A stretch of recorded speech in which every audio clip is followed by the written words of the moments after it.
The morning Richard called to tell me he was filing for divorce, I was standing in our kitchen making his favorite breakfast, sourdough toast with soft-boiled eggs and fresh orange juice, the way I had done every Saturday for 11 years.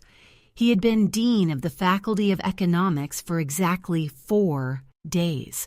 4 days since the university board had announced his appointment, 4 days since the congratulatory bouquet arrived, 4 days since his mother Eleanor had squeezed his hands across our dining table and said with a smile that never quite reached her cold gray eyes, "Now things can finally be the way they were always meant to be." I hadn't understood what she meant that evening. By the following Saturday, I understood everything. I want you to understand something before I tell you the rest of this story. I am not a naive woman. I have a doctorate in linguistics. I have published 3 academic papers.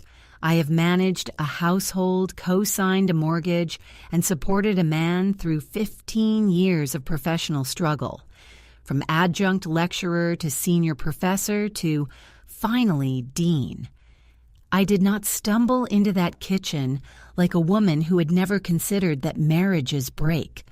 I stumbled in because I had considered it and decided 10,000 times over the years that ours would not.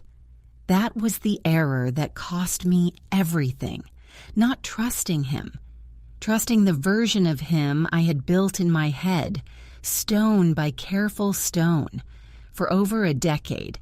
His name was Richard Hale. Mine is Clara Whitmore Hale, though I have quietly dropped the second half of that name in the months since all of this happened. Let me take you back to before, to the life I thought we had. Because you need to feel the weight of what was lost to understand why what came after mattered so much. We lived in a house I had inherited from my grandmother, Margaret Whitmore, who died in the autumn of my 31st year. It was a Victorian semi-detached on a quiet street in the university town where Richard had built his career. A house with high ceilings, original cornicing, a kitchen that always smelled faintly of old wood and lavender, and a garden with a pear tree that bloomed every April without fail. My grandmother had left it to me outright. My name alone on the deed, my name alone on every piece of paperwork, because she had always said, with the particular directness of a woman who had outlived 2 husbands, "A woman needs something that is hers and hers alone, Clara. Don't ever let that go." I had smiled at her when she said it, the way you smile at old people's wisdom without quite believing it applies to you. Richard and I had met when I was 24. At a departmental reception he was helping to organize as a newly minted lecturer. He was lean and clever-looking, with wire-rimmed glasses and the slightly distracted air of a man perpetually composing an argument in his head. I had found it charming. I had found a great many things about Richard charming in those early years. His long silences that felt companionable rather than cold, his dry, carefully timed humor, his habit of leaving small notes tucked into books I was reading. We married when I was 27. We moved into my grandmother's house when she died 4 years later, and for a time, a genuinely good time, it felt like the beginning of something that could last. Eleanor, Richard's mother, was a problem I had cataloged and managed rather than solved. She was a tall woman, angular in the way that suggested she had once been striking and now settled for intimidating, with a silver chignon she wore as though it were a crown, and a wardrobe that ran to expensive-looking blouses in muted, authoritative colors. She was never openly cruel to me. That is the thing about Eleanor that I want you to understand clearly, because it explains why it took me so long to see her clearly. She was never openly cruel. She was persistently, carefully, deliberately undermining, and she did it with the warmth of a woman who was only trying to help. That color is a little strong for your complexion, isn't it, Clara? I always thought Richard would end up in London, you know. He was such a city boy at heart. Are you sure you don't want to put the house on the market? Something more modern might suit you both better. Each comment arrived wrapped in solicitude, delivered with a tilt of the head and a slight, sympathetic smile, as if she were merely sharing an observation any good friend might make. Richard managed his mother the way he managed most sources of domestic friction, by pretending she wasn't serious. "That's just how she talks," he would say, not unkindly, pulling me close in the dark of our bedroom after a dinner that had left me quietly clenched with irritation. "She doesn't mean anything by it." I believed him for years. The way you believe something not because the evidence supports it, but because believing the alternative requires a kind of energy you have not yet gathered. The first real crack I remember noticing was 2 years before everything fell apart, in the spring that Richard began campaigning in earnest for the deanship. He'd been passed over once already, a humiliation he bore with the icy composure that was his signature reaction to anything that genuinely wounded him. And the second attempt consumed him utterly. He worked late. He came home distracted.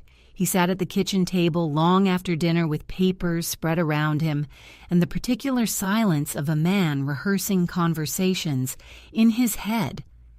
Eleanor began calling more frequently. What struck me as odd, at first only slightly, was that when she called in the evenings and I answered, there was a fractional pause, barely detectable, the length of a shallow breath, before she composed her voice into pleasantness and asked to speak with Richard. He always took those calls in his study, with the door closed. I told myself it was because he found it easier to think without me in the room. I had grown very good at telling myself things. I had my own work, which helped. I was teaching 3 courses a semester and finishing revisions on a monograph I had been writing for 4 years. And the rhythms of my own professional life formed a kind of parallel track that I could retreat to when the atmosphere at home felt thick with something I couldn't name. I had a colleague, a woman named Jess, who taught French literature and had survived her own divorce with what I could only describe as heroic pragmatism, who sometimes looked at me across the staff room table with an expression I would come to recognize much later as concern. "You seem tired, Clara," she said once, stirring her coffee slowly. "Is everything all right at home?" "Fine," I said, and I meant it, or I thought I meant it. "Richard's just stressed about the appointment. It'll pass once it's decided."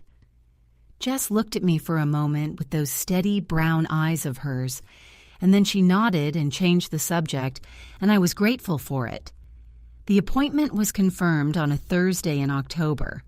Richard came home with a bottle of champagne and a brightness in his face I hadn't seen in months, and we sat at the kitchen table and drank it, and he held my hand across the worn oak surface, and I felt for a few hours that everything I had told myself had been right after all.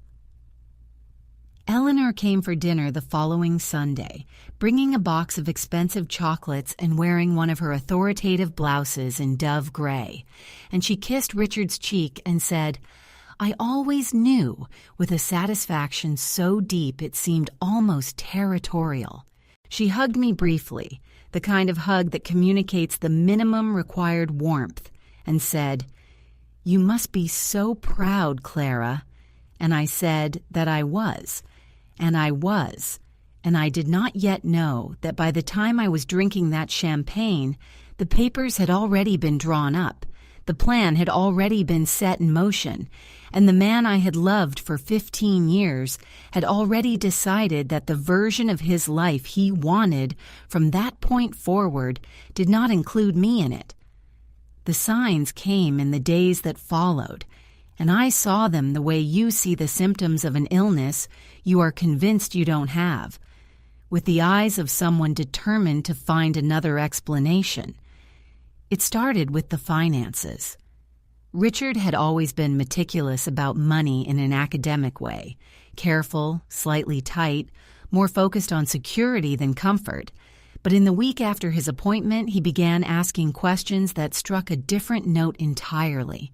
He asked, twice in 3 days, whether I had updated the house insurance recently. He asked whether the deed still had only my name on it, and when I said yes, of course, he nodded in a way that was almost too casual, too studied, as if he had prepared the nod in advance. He mentioned offhand over breakfast one morning that Eleanor had spoken to a financial advisor, that there were some interesting things to consider now that his salary would be significantly higher, and that he thought we should perhaps see someone together about reorganizing our assets. I remember looking up from the newspaper I was reading, catching his eye across the table, and feeling for the first time the specific chill of a thought I immediately tried to dismiss. He has been talking to Eleanor about our money. "What kind of reorganizing?"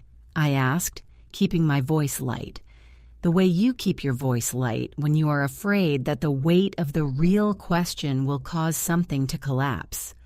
"Oh, just sensible stuff," he said, and looked at his phone. "Estate planning. Making sure we're both protected." He said the word protected with a slight emphasis I couldn't interpret and did not pursue, because I was already reaching for the reassurance that came most naturally to me. He means well. He always means well. Eleanor came for lunch that Saturday, the Saturday before the one on which he would call me, and she was different in a way I could feel, but not precisely articulate, the way you feel a change in atmospheric pressure before rain. She moved through our house with a proprietorial ease that was slightly more pronounced than usual, running her hand along the kitchen counter as she passed it, pausing in the hallway to look up at the cornicing with an expression of faint appraisal, as if she were calculating something. She asked about the garden. She asked whether the pear tree had been healthy this past autumn. She asked whether I had considered that the second bedroom might make a good home office for Richard now that his responsibilities had expanded. Her questions were arranged, I would understand later, like the chambers of a plan, each one a room she was already mentally furnishing. Over lunch she talked about the future, and I noticed for the first time that the future she described contained Richard very vividly and me only in the haziest of outlines, the way a painter blocks in the main figure before deciding what to do with the background. She talked about Richard hosting dinners for university stakeholders, about the profile that came with the deanship, about how important it was for a man in his position to have the right environment. She said environment twice, and both times she glanced briefly and deliberately at the walls of my grandmother's kitchen, and I felt something cold settle at the base of my stomach. That night, after Eleanor had gone, Richard was very quiet. I asked him what he was thinking, and he said nothing, just tired, and went to bed early, and I sat alone in the kitchen with a cup of tea that went cold in my hands and listened to the clock on the wall and tried to locate the feeling that had been following me for days. It was not quite fear. It was the feeling of standing at a window in the dark and knowing without being able to see clearly that something is moving in the garden outside. The call came at 11:17 on a Saturday morning. I know the exact time because I looked at the clock on the microwave when the phone rang. An instinctive, trivial gesture that I have never been able to explain, as if some part of me understood that this was a moment worth recording. I was standing at the counter, as I said, with the toast already made and the eggs in the pan, and I picked up without looking at the screen because I assumed it was Jess, who sometimes called on Saturday mornings when she was in the mood for a long, circuitous conversation about nothing in particular. Clara. His voice was strange, not cold exactly. Emptied, the way a room sounds after the furniture has been removed. Richard? I turned down the burner on the eggs. Where are you? I thought you were upstairs. I'm at my mother's. A pause. The kind of pause that has weight. I need to tell you something. I remember the feeling of the wooden spoon in my hand, smooth and warm, and how I set it down very carefully on the edge of the pan, as if it mattered where I put it. All right, I said. I've spoken to a solicitor. Another pause. I'm filing for divorce, Clara. The kitchen did not spin. That is what you expect, isn't it? The room pitching, the floor dissolving. Instead, everything became extraordinarily still and clear, the way the world looks after a snowfall, sharp-edged and drained of color. I could hear the low tick of the clock. I could smell the toast starting to cool. I could hear faintly through the phone the sound of Eleanor's television in the background, some midday program, voices and music, and I thought, with a strange, removed clarity, she is there. She is in the room while he does this. You're at your mother's, I said. Yes? And she's there, while you make this call. A beat, Clara. Don't. My voice was quiet. I was surprised by how quiet it was. I had expected something dramatic to happen to it, some rupture in the sound, but it came out level and cool, like water over stone. How long have you been planning this? There was a silence, and in that silence I heard everything. I heard the months of closed-door phone calls and the careful questions about the house deed and the financial advisor Eleanor had mysteriously consulted, and the comments about environment and the future he had described that never quite included me. I heard it all at once, assembled into a shape I could finally name. We can talk about the details, he said. There are things we need to discuss about the house. The house. I laughed. It came out sharp and involuntary, like something dislodged. Of course, the house. I just want to make sure we handle this sensibly. My solicitor has suggested, I'll call you back, I said, and ended the call, and stood in my grandmother's kitchen with the cold toast and the silent clock and the pear tree visible through the window, its bare November branches black against a white sky, and I did not move for a very long time. What I did next was not driven by strategy. It was driven by the peculiar, focused calm that descends sometimes in the immediate aftermath of catastrophe, when your body understands that there is no time for falling apart, not yet, and redirects every available resource into a single directive. Find out what you're dealing with. I went upstairs to Richard's study. I had been in it 1,000 times, of course. It was my house. But I had never gone through his papers, never opened his desk drawers without asking, because I was a person who believed in privacy, in trust, in the basic dignity of not searching through your partner's belongings like a detective in your own home. I believed those things until the moment I sat down at his desk and opened the top right-hand drawer and found the manila folder.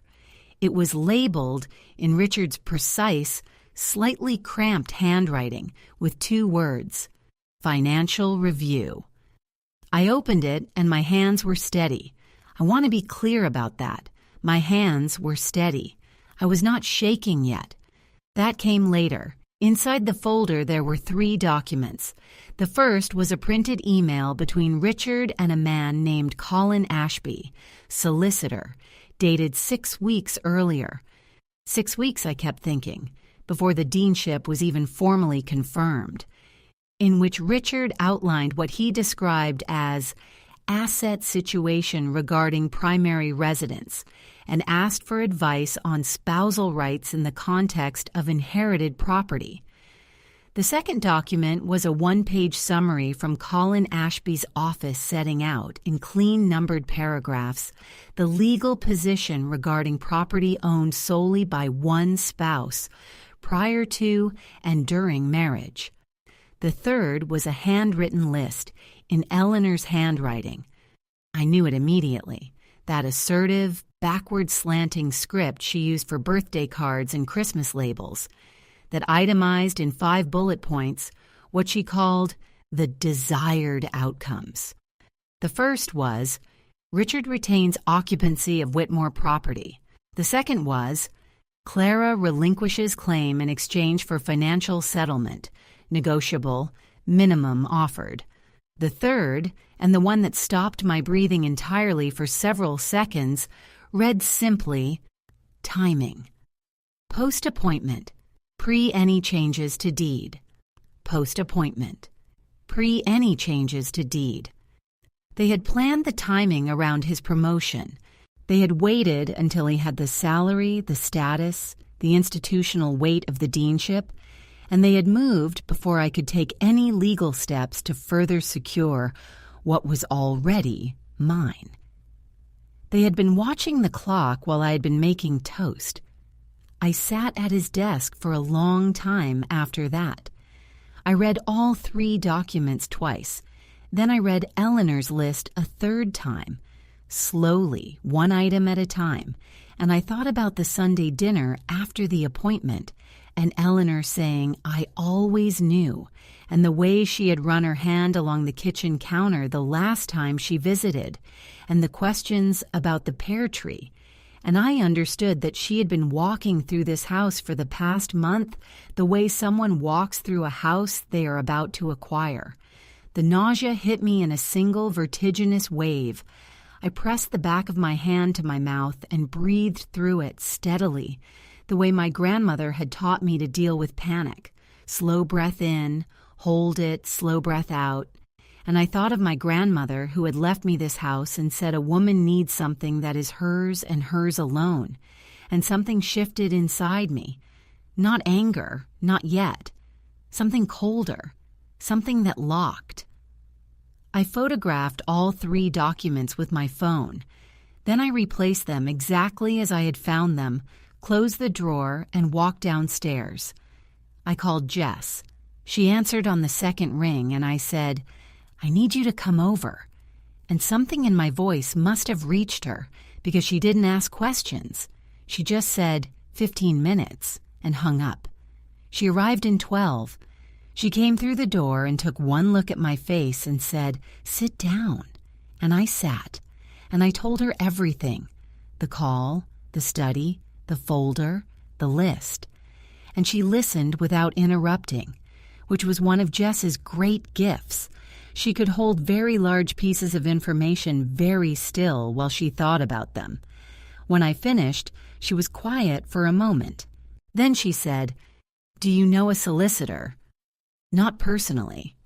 I do, she said. She's good, and she will be very interested in that list. I nodded. I was still holding my phone, the photographs saved, the evidence already in my possession, and I felt the first faint outline of something that was not yet a plan, but was the shape a plan makes before it exists, the shadow of it, falling forward. What I did not know yet, what I could not have known as I sat at my own kitchen table with Jess's hand covering mine, was that the folder in Richard's study was only the first layer, that underneath the financial maneuverings and Eleanor's tidy list, there was something worse, something that would not come to light until I sat across a table from Richard 3 days later and watched his face as I told him what I had found, and realized from the particular quality of his composure, too contained, too prepared, that he was not surprised. He had known I would find it. He had left it there to be found. And the reason he had left it there to be found was because it was not, in fact, the worst of what they had planned. The meeting with Richard happened on the following Tuesday in the kitchen because I refused to meet anywhere that was not my own house. He arrived at 2 in the afternoon and he was wearing his good coat, the charcoal wool one he wore to university meetings, and his wire-rimmed glasses, and he looked, I thought, like a man who had dressed for a professional confrontation rather than a conversation with his wife of 11 years. Eleanor had wanted to come. He told me this at the door, quietly, before he stepped inside, as if it were a relevant detail rather than a declaration of allegiance. I told him she was not welcome in my house, and he nodded, and something moved across his face that I could not interpret. We sat at the kitchen table. I had the photographs on my phone, open, ready. I set the phone between us without saying anything and watched him look at the screen. He looked at the documents for a long time, longer than necessary if he hadn't known what they were. Then he took off his glasses, set them on the table, and rubbed the bridge of his nose, a gesture I had seen 10,000 times, the prelude to a difficult conversation, and said, "I can't explain." "I don't want an explanation," I said. "I want the truth. How long?" He looked at the table. "Clara, how long, Richard?" A pause. Then, "A year, roughly." The word roughly, as if the precision of the deceit were negotiable. I breathed. "A year," I said. "You spent a year planning this." My mother suggested, "Don't." I leaned forward. "Don't make her the author of this. You made calls. You consulted a solicitor. You found a folder and labeled it and put it in your desk. That was you." He was quiet. He had the decency, or perhaps just the instinct for self-preservation, not to argue that point. "There's something else," he said after a moment. I looked at him. "There's something you need to know." He put his glasses back on. Another delay, another bid for composure. And when he finally met my eyes, I saw something there that I had not expected, something that looked, impossibly, like relief, as if telling me was something he had been waiting to do. The financial advisor my mother spoke to, the one who drew up the asset summary, it wasn't just a solicitor, Clara. My mother has been managing, she has an account, a joint account, that she opened. "A joint account," I repeated. "With me?" he said. "Without you? She's been moving money into it for 8 months. Savings, small amounts, nothing that would flag. She said it was for security. For my security." He paused. I let her. The kitchen was very quiet. The clock ticked. Outside, somewhere down the street, a car passed. I looked at the man I had married and I thought about the word let, the particular spineless weight of it. And I thought about 8 months of small transfers, carefully calibrated not to flag, accumulating in an account I had no knowledge of, funded by savings that had come from our household, our shared life, the salary I had earned teaching 3 courses a semester, while he campaigned for a promotion and his mother constructed, quietly and methodically, the architecture of my dispossession. "She said it was for your security," I said. "Yes." "And you believe that?" He said nothing, which was its own kind of answer. I stood up. I walked to the window and looked out at the pear tree, bare and black and absolutely still in the cold afternoon light, and I thought of my grandmother's voice. A woman needs something that is hers. And I let the silence sit between us for a long time before I turned back. "Get out of my house," I said. "Don't come back without a solicitor." He left without argument. I heard the front door close, soft and careful as everything he did, and I stood at the kitchen window and watched him walk down the path without looking back, and I thought, there is a third thing.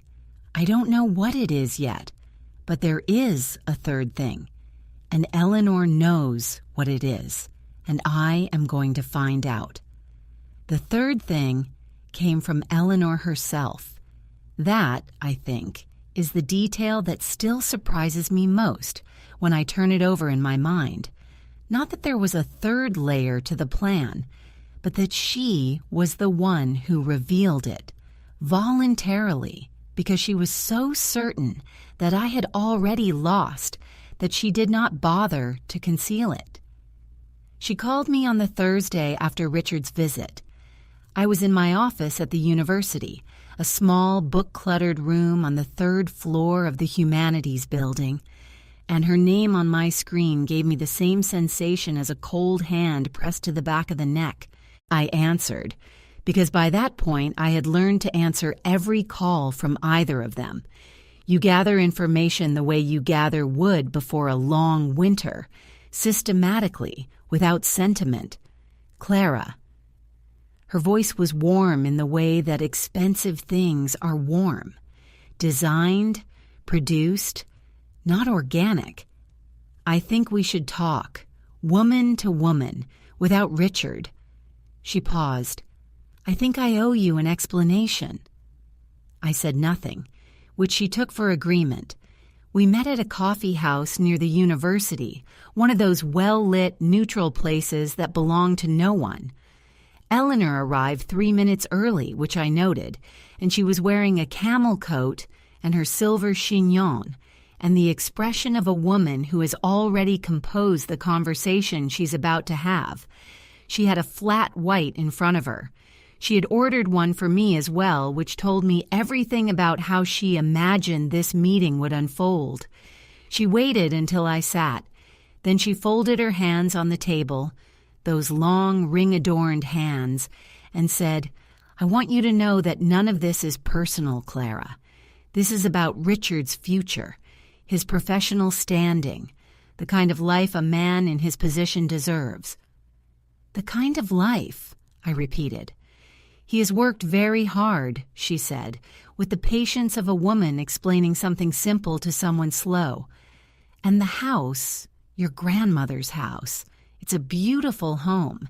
It would be perfectly suited to the kind of entertaining a dean is expected to do. Dinner parties, colleagues, it has the right character. She said the word character with a satisfaction I found obscene. I simply helped Richard see that. You helped him see it, I said. I helped him see what he wanted but didn't know how to ask for. She lifted her coffee cup. Her hands were completely steady. You're a capable woman, Clara. You have your salary, your career. You'll land on your feet. Richard needs stability right now, and that house gives him a foundation. I found a very reasonable flat that would be Eleanor. I set my own cup down. Stop. She stopped and looked at me, and for the first time a flicker of something other than confidence moved across her face. Not uncertainty exactly, more like recalibration, the adjustment of a very good chess player encountering an unexpected move. I want to tell you something, I said, and I want you to hear all of it before you speak. I reached into my bag and removed a printed document, 4 pages stapled, with the letterhead of my solicitor, a woman named Patricia Graves, who had, when she read Eleanor's handwritten list and the email to Colin Ashby, leaned back in her chair and said, with the careful understatement of someone who has seen a great many things, "This is interesting." I placed it on the table between us. Eleanor looked at it without touching it. What is this? The first page is a summary of the legal position regarding my grandmother's house, I said, which you already know since Richard commissioned his own version. Property inherited solely and held in one name does not become a matrimonial asset simply by virtue of a spouse living in it, which means that regardless of what Richard's solicitor has advised him, the house is mine, Eleanor. It was always mine. It will remain mine. I watched her face. The warmth was gone. What was underneath it was more interesting. a cool, focused attention, the expression of someone rapidly adjusting a plan. The second page, I continued, is a summary of a conversation between me and Detective Sergeant Meera Patel of the Financial Crimes Unit, who was very interested to learn about an account opened in Richard's name, funded by transfers from a household account that included funds from my salary, without my knowledge or consent. That is not estate planning. That is financial abuse and possibly fraud. Eleanor set her coffee cup down. For the first time, the cup was not perfectly steady. The third page, I said, is a copy of an email. I paused. I had found this email, the third thing, the worst thing, 2 days earlier, in a folder Richard had sent to my personal email by mistake at 11 o'clock at night. A misdirected forward that he had realized his error and tried to unsend. But by then, I had already read it. It was an email between Eleanor and Colin Ashby, the solicitor, in which Eleanor described what she called the full timeline, and the full timeline included a detail that Richard, to his minimal credit, had not told me, a document that Eleanor had drafted, purporting to be a letter from me to Richard, acknowledging that I understood the house may need to be considered as part of future shared arrangements. A letter I had never written, never signed, never seen. A forgery. That email, I said, references a document drafted in my name without my knowledge, which your solicitor will be able to confirm, or not confirm, to the relevant authorities. The silence between us was absolute. Around us, the coffee house murmured and hissed and went about its business, and at our table there was a stillness so complete it had the quality of held breath. Then Eleanor said, "You're making a great deal out of nothing." "Am I?" I said. "Richard will contest the house regardless. The legal costs alone will what?" I said. "Exhaust me? Break me? Convince me to settle?" I leaned forward slightly. "I've been in this house for 7 years. My name is on the deed. My grandmother put it there deliberately, specifically, because she understood that a woman needs something that is hers. And I have a solicitor who has already filed a protective notice with the land registry preventing any transfer or sale without my explicit consent. And I have a detective who is looking at 8 months of unauthorized transfers. And I have an email in which you forged my signature." I said the last 3 words separately, quietly, the way you place stones. "So when you say I'm making a great deal out of nothing, I'd like you to think very carefully about what you mean by nothing." Eleanor looked at me for a long time. Her face, stripped of the warmth it used to wear, was something harder and older, and, I thought, genuinely frightened, although she was far too controlled to let it show fully. She said, "Richard won't—" "Richard," I said, "told me about the account on Tuesday in my kitchen." I watched her absorb this. "He also told me that you suggested the timing, that it was your idea to wait until after the appointment, that you are the one who found Colin Ashby." I paused. "He's not going to take the fall for this alone, Eleanor. Men like Richard never do." She was quiet for a very long time. Then she said, in a voice that had lost all of its engineered warmth, stripped down to something flat and dry and very old, "What do you want?" And I thought about that question. What I wanted, what any of us want when someone has taken something from us, and we finally have them in front of us with nowhere to go. And I said, "I want you to withdraw from the divorce proceedings, from any claim on the house, from any legal position you have constructed around my property and my life. I want Richard to close that account and return what was transferred. I want the forged document withdrawn and destroyed, and a written confirmation from your solicitor that it never existed. And I want you to never set foot in my house again." I picked up my bag. Patricia Graves will be in touch with the details. If any of these conditions are not met within 10 days, Detective Sergeant Patel's investigation proceeds. I stood up. Eleanor was still looking at the table. She looked, for the first time in 11 years, like what she actually was. Not a formidable woman with a plan, but an old woman who had miscalculated badly and was sitting with the wreckage. "We're family," she said very quietly. It was the last thing I would have expected her to say, and it hit with a peculiar, diminished force, the way a word sounds when you finally understand it means the opposite of what you thought. "No," I said, "we're not." I walked out into the cold November street and stood on the pavement for a moment with the wind in my face. And I thought of Richard, who would receive Patricia's correspondence the following morning, and of the account that would be closed and the money returned, and of Colin Ashby's office confirming the withdrawal of the forged letter, and of the divorce that would proceed.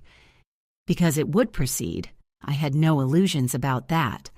I did not want a man back who had spent a year planning my removal, but would proceed on my terms, from my house, with my name on the deed and my grandmother's words in my ears. The pear tree bloomed the following April, as it always did. I was standing at the kitchen window with my morning coffee when it happened, the first white blossoms opening on the black branches over the course of 2 or 3 days, tentative and then extravagant, filling the garden with a smell like cold water and sweetness. Jess came for dinner that evening, and we ate at the kitchen table and talked for 3 hours, and she told me about a conference she was presenting at in the spring, and I told her about the new course I was designing, and neither of us mentioned Richard because there was nothing left to say about Richard that the last 6 months hadn't already said more clearly than words could. The divorce was finalized in March. Richard contested nothing about the house in the end. The account was closed. The money was returned. Patricia informed me with the restrained satisfaction of a woman who rarely gets to deliver genuinely good news that the forged document had been withdrawn and a signed confirmation received from Colin Ashby's office. Eleanor had not, to my knowledge, spoken to Richard in the weeks following our meeting at the coffee house, though what passed between them in private was not something I was willing to spend energy imagining. Some wreckage belongs to the people who made it. I kept the Victorians semi-detached. I kept the high ceilings and the original cornicing and the kitchen that smells of old wood and lavender. I kept the pear tree in the garden and the quiet street where I had lived for 7 years. I am not the woman I was at the beginning of all this. Quieter in some ways, less given to the comfortable self-deceptions that had kept me from seeing what was in front of me. But I am more entirely myself than I have been in a very long time, and I have my grandmother to thank for that, and Patricia Graves, and Jess, and the particular irreversible clarity that comes when someone takes from you something precious, and you discover, in the act of fighting to get it back, that you were stronger than you knew. There is a photograph on the kitchen windowsill, one my grandmother took in the garden decades before I was born. A woman standing under the pear tree in the spring, laughing at something outside the frame. I don't know who she is. I've never known. But I understand her now, I think. The way she stands, easy and fully present, her weight entirely her own, rooted in the ground beneath the flowering tree that will bloom next year without needing her permission. A woman needs something that is hers, and hers alone. I finally understood what she meant,